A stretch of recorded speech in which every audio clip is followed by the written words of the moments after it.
Isang magandang umaga sa ating lahat, mga kapatid ko kay Kristo, mula sa The Solid Rock Morning Devotion.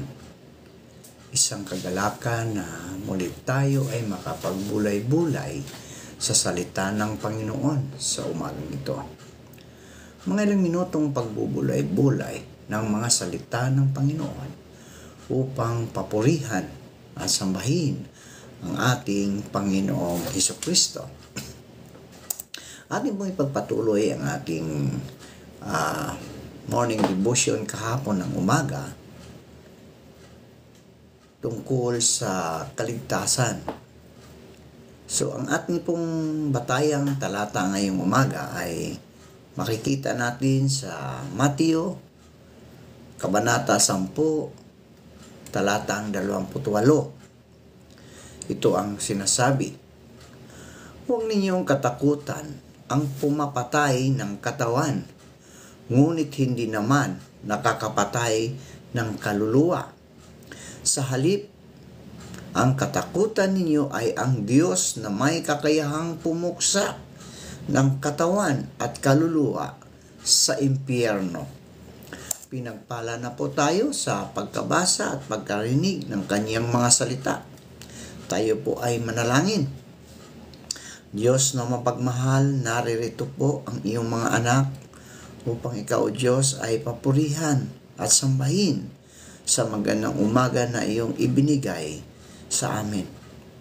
Maraming salamat sa isang gabing nagdaan na kami po inyong iniingatan sa aming pagtulog.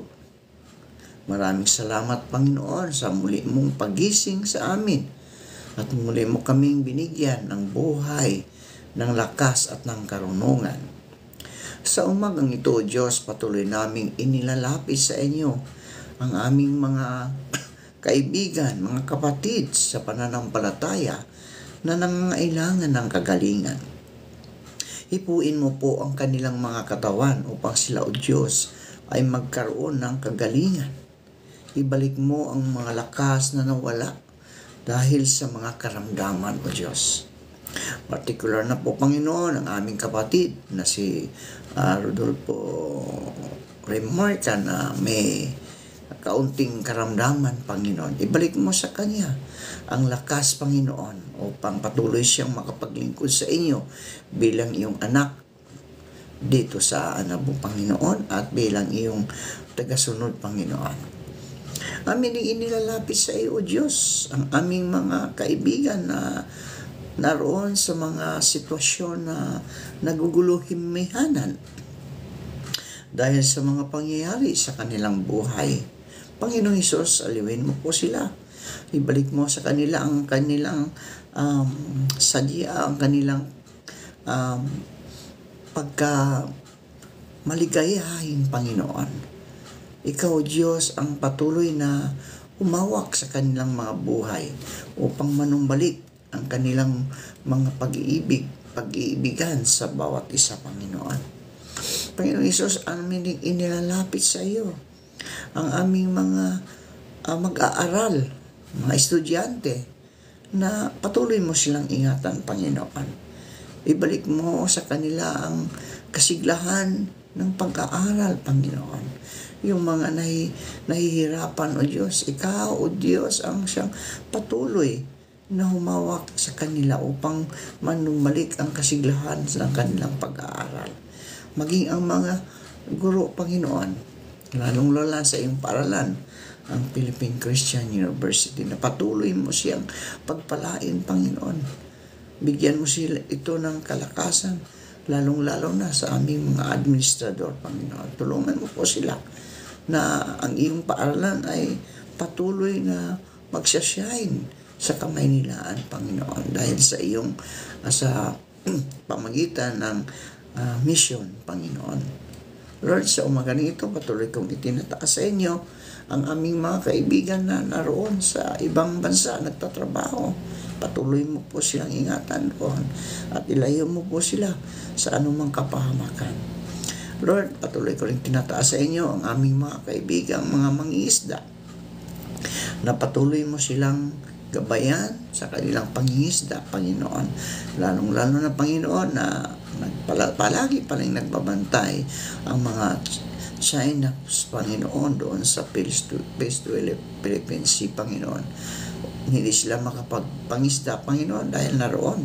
Lord, ingatan mo po sila at naway buksan mo ang puso't isipan ng mga taong ito, ng mga insect na ito, upang pagkaloob sa mga mangingisdang Pilipino ang teritoryo ng West Philippine Sea, o Diyos. Panginoon Hesus, patuloy ka naming ipinagkatiwala sa inyo ang aming mga buhay, dahil ikaw, Diyos, ang siyang aming Panginoon at tagapagligtas. Amin nilalapit sa iyo ang aming mga kaibigang mga magsasaka, mga nagtatanim ng mga palay, gulay, prutas at iba pa. Sila, o Diyos, ay patuloy mong ingatan sa kanyang pagsaka. Naway bumababa na po ang mga bilihin ng mga basic commodities na sa aming bansa, Panginoon, upang ang lahat ay maka-avail sa mga pangangailangan, Panginoon. Lord, maraming salamat po. Sa pangalan ni Jesus. Amen. So, ang pamagat ng ating pagbubulay-bulayan ngayon, mga kaibigan, ay kung ang tanong ay, paano ko maililigtas ang aking kaluluwa mula sa impyerno? Kasi importante, ang katawan natin, babalik yan sa alabok, di ba, mga kaibigan? Ang importante, ang ating kaluluwa. Pagkatapos natin dito sa mundong ito, kapag tayo ay lumisan, sa palagay niyo, saan kayo pupunta? Ha? Sa langit o sa impyerno? Dalawa lang po ang pupuntahan natin, mga kaibigan. Dalawa lang. Hindi sinungaling ang Diyos, mga kaibigan. Hindi sinungaling si Kristo at hindi maaaring magkamali ang salita ng Diyos, ang Biblia. Ukol sa katuruan tungkol sa impyerno, mga kaibigan, sa madaling sabi, ang impyerno ay totoong mararanasan ng kaluluwang makasalanan sa oras na ang kanyang katawan ay pumanaw na mula sa mundong ito. Narito ang ilang mga pahayag ni Kristo ukol sa impyerno. Huwag ninyong katakutan ang pumapatay ng katawan, itong katawan natin.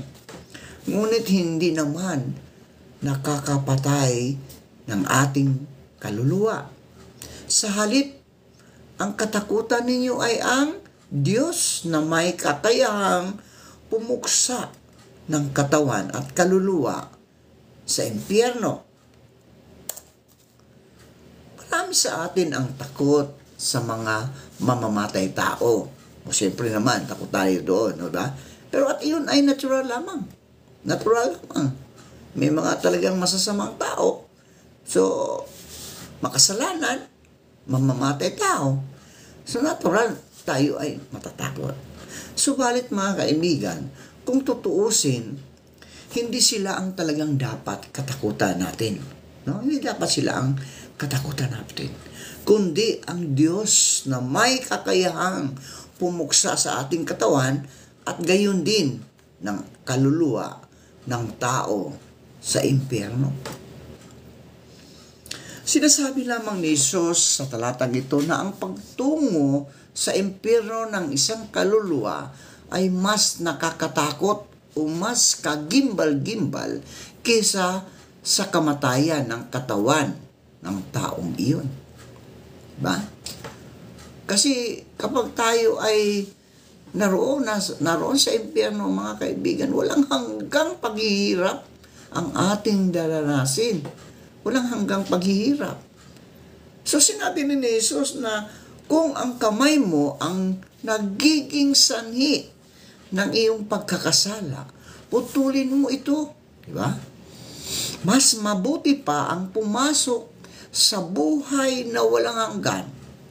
Yung sa langit, buhay na walang hanggan, na ipinangako ng Diyos sa kaniyang mga anak. Ay putulin ang isang kamay kaysa dalawang kamay na mapunta ka sa impyerno sa apoy na hindi namamatay. Sa talatang ito, mga kaibigan, ipinapahihiwatig ng Panginoong Hesukristo na ang kasalanan ng tao ang maghahatid sa kanya sa impyerno. Kasalanan, mga kaibigan, ha? Kasalanan. So, madalang sabi, mga kaibigan, ang dahilan kung bakit siya tutungo sa impyerno ay dahil sa kanyang mga kasalanan.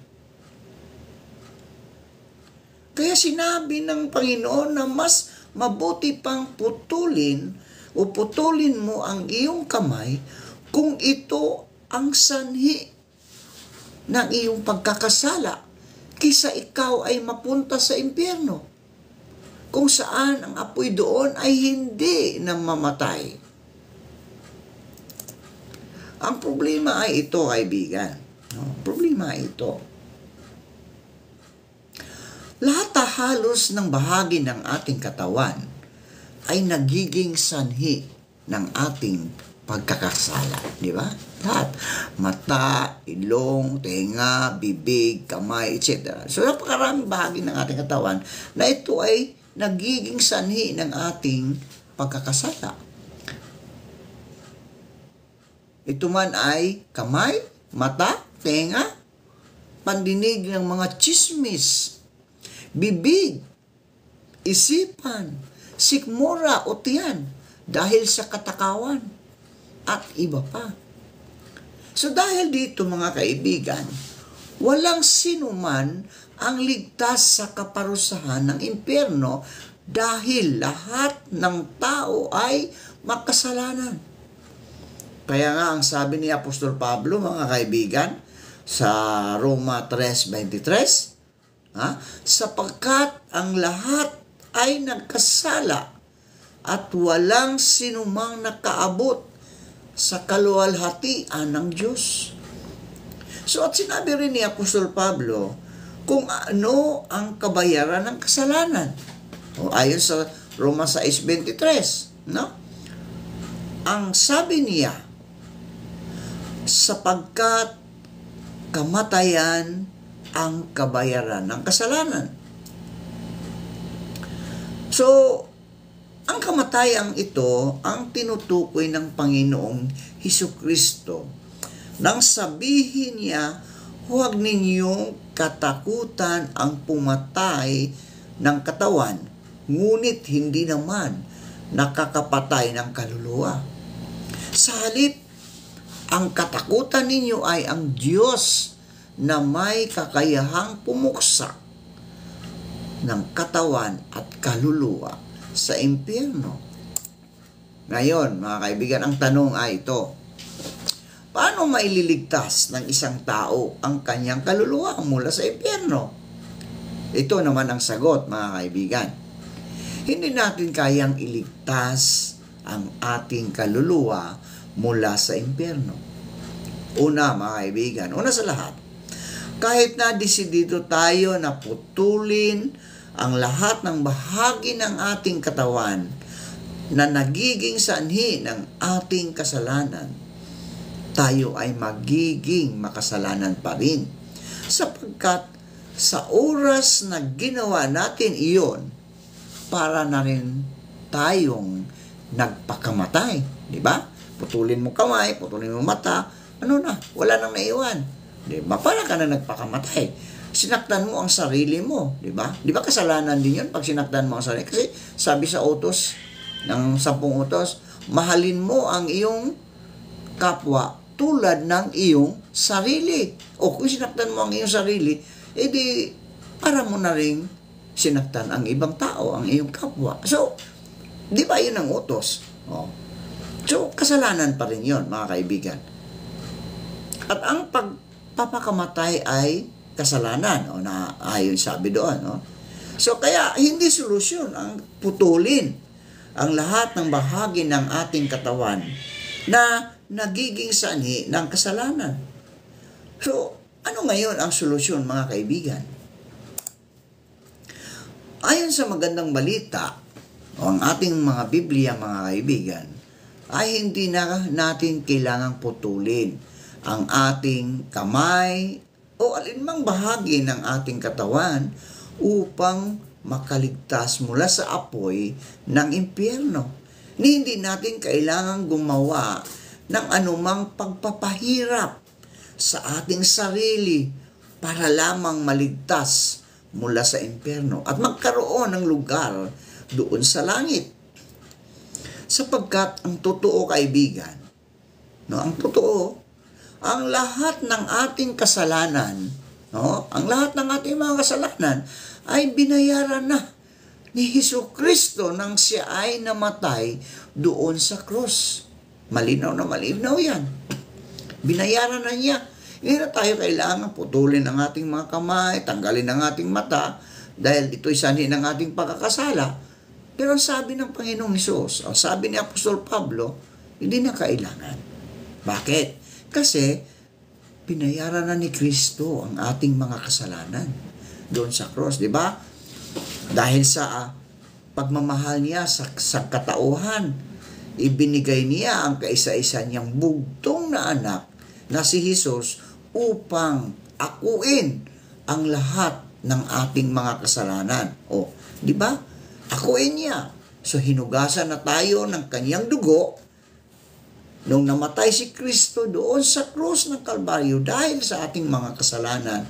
Nung nabuhay siya, mga kaibigan, tayo ay nagiging bago na rin. Kung tanggapin natin si Kristo bilang ating Diyos at tagapagligtas, di ba? So ang sabi nga ni Apostol Pablo sa kanyang pagkamatay sa krus, pinasan niya ang ating mga kasalanan upang tayo'y mamatay na sa kasalanan at mamuhay ng ayon sa kalooban ng Diyos. So nagiging bagong tao na tayo, di ba? Bagong nilalang. So sa pamamagitan ng kanyang mga sugat, mga kaibigan, tayo'y pinagaling. Pinagaling na tayo. Wala na lahat ng ating mga kasalanan. Malinis na tayo. So sa pamamagitan ng mga sugat na tinamo ng Panginoong Hesukristo, tayo ay pinagaling mula sa ating mga kasalanan. Ibig sabihin, mga kaibigan, inalis na ang ating mga kasalanan. Bagong buhay na tayo, bagong tao, mapagmahal sa kapwa. Di ba? So, ngunit ang katotohanan ito ay nakalaan lamang para sa mga nagnanais makipag-isa kay Kristo. Kaibigan, kung hindi ka pa nakipag-isa kay Kristo, makipag-isa ka na. Tanggapin mo siya bilang iyong personal na Diyos at personal na tagapagligtas. Ang sabi ni Apostol Pablo sa Roma 8:8, kaya nga, wala nang kahatulang parusa sa mga taong nakipag-isa na kay Kristo Jesus.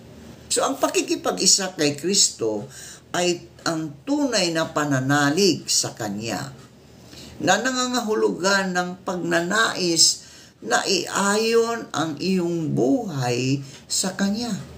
So, ito ang nagsisimula sa simpleng pagkilala kay Kristo bilang Panginoon at tagapagligtas ng iyong buhay o ng ating mga buhay, mga kaibigan.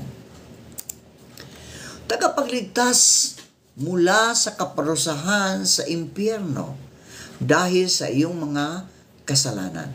Ito lamang ang tanging paraan upang mailigtas ang iyong kaluluwa mula sa impyerno at ikaw ay magkaroon ng buhay na walang hanggan.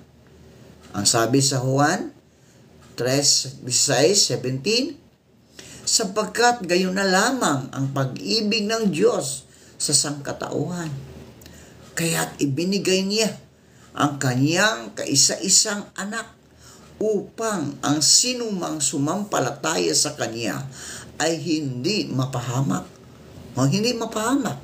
kundi magkaroon ng buhay na walang hanggan. Saan po yung buhay na walang hanggan? Sa langit, mga kaibigan, sa langit. So, isinugo ng Diyos ang kanyang anak, hindi upang hatulan tayo, Hindi upang hatulan ang mga tao at parusahan ang sanglibutan, kundi upang iligtas ito sa pamagitan niya. Mga kaibigan, ito ngayon ang hamon sa atin. Ito ngayon ang hamon sa atin, mga kasolid rock. Di ba ang ating Panginoon ay isang solid rock, isang matibay na bato.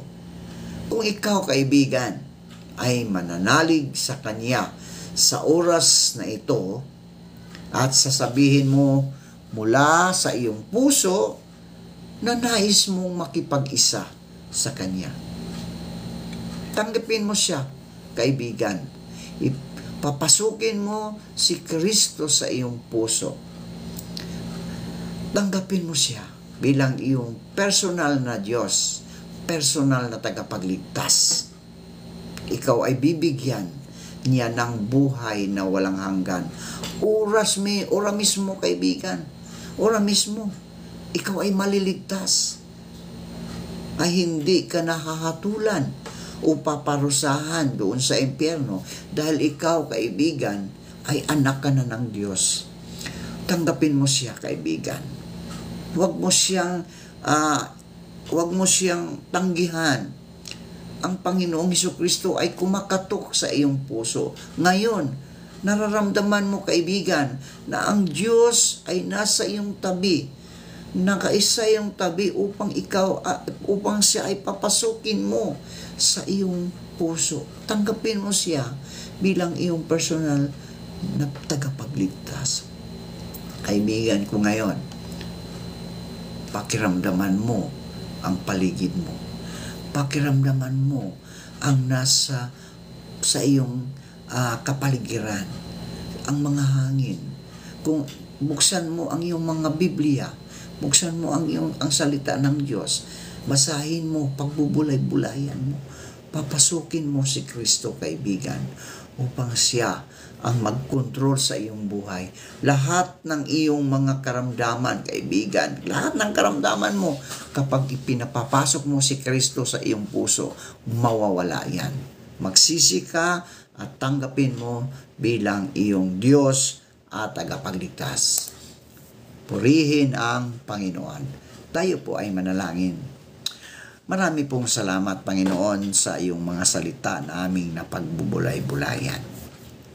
Panginoong Hesus, kami po ay makasalanan. Wala pong isang perfecto dito sa mundo. Sabi mo nga, kahit putulin ang aming mga body ng aming katawan na tuisanin ng aming mga pagkakasala, kami pa rin, O Diyos, ay makasalanan ayon nga sa Roma 3:23. At ang kabayaran ng kasalanan, Panginoon, ay kamatayan ayon sa Roma 6:23, no? So, Panginoon, kami po ay sumasamo sa iyo. Nagpapasalamat, Panginoon, sa iyo. Salamat sa iyong anak na si Jesus. Dahil sa iyong pagmamahal sa amin, Panginoon, isinugo mo ang iyong kaisa-isang anak upang kami ay tubusin sa aming mga kasalanan, upang kami, O Diyos, ay mahango at dalhin mo sa iyong kaharian ang buhay na walang hanggan doon sa langit. Kaya kami, O Diyos, ay nagpapasalamat. Pumasok po kayo sa aming mga puso upang kami, O Diyos, ay kontrolin mo ang iyong banal na espiritu na siya ang maghahari sa aming mga buhay. Lord, maraming salamat po. At sa umagang ito, Panginoon, pagpalain mo po ang iyong mga anak na patuloy na nakikinig sa iyo. Ilayo mo po sila sa kapahamakan, sa mga karamdaman. Pagpalain mo sila financially, pagpalain mo sila emotionally, pagpalain mo sila spiritually. Sa pangalan ng Ama at ng Anak at ng Banal na Espiritu Santo. Amen.